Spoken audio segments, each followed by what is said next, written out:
कालपासून माथेरानचे असणारे आमचे सगळे पर्यटक एकत्रपणे येऊन पर्यटक बचाव संघर्ष समिती यांनी माथेरान बंदची हाक दिलेली होती।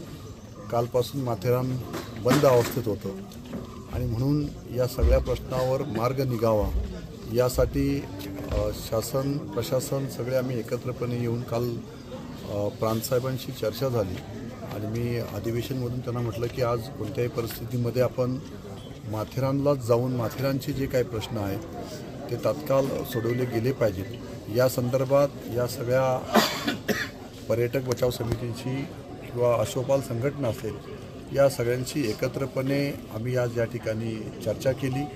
चर्चा करून त्यांचे जे काही प्रश्न आहेत हे सगळे प्रश्न प्रशासनाच्या माध्यमातून सोडवले जातील असे त्यांना आम्ही या ठिकाणी आश्वासित केलेलं आहे। उद्यापासूनच त्याची अंमलबजावणी सुद्धा होणार आहे।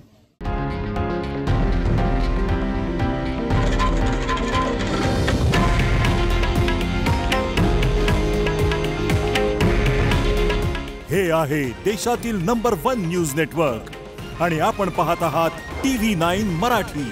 काळजी तुमची, हित महाराष्ट्राचं।